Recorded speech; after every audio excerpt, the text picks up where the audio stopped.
Tapi tahukah kalian, jika awalnya kelenteng satu ini berada di belakang rumah-rumah warga dan akhirnya nanti ia akan dipugar untuk dilakukan perluasan sehingga posisinya ada di depan Jalan Kapasan.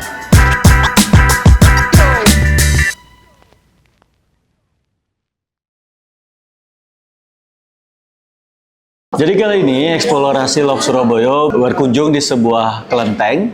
Sebuah kelenteng yang cukup unik, dikenal dengan sebutan kelenteng sastra. Jadi namanya adalah Kelenteng Bonbio.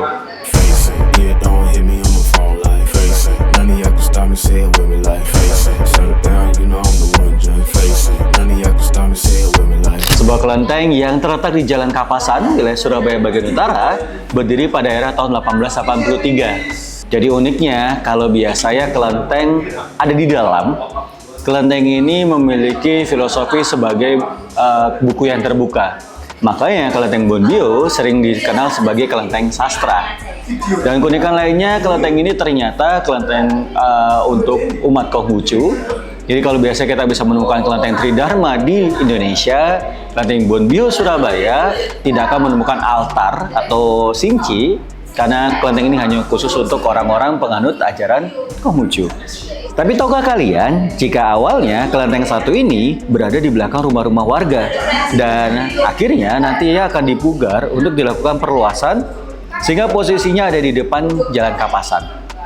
Cerita pemugaran kelenteng ini terabadikan dalam prasasti yang terdapat di dalam kelenteng yang isinya tentang pemugaran dan para donatur yang membantu proses pemugarannya.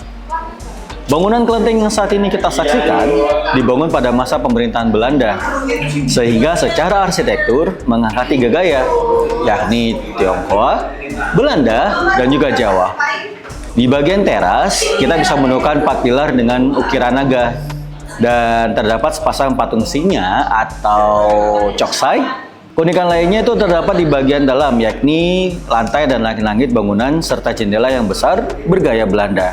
Sedangkan aksen Jawanya itu terdapat di bagian altar dengan ukiran kayu. Oh ya, ada sebuah keunikan lainnya dari kelenteng ini. Jadi di Kelenteng Bonbio kita bisa menemukan pertama, yaitu adalah foto Kiai Haji Abdurrahman Wahid atau lebih dikenal dengan nama Gus Dur.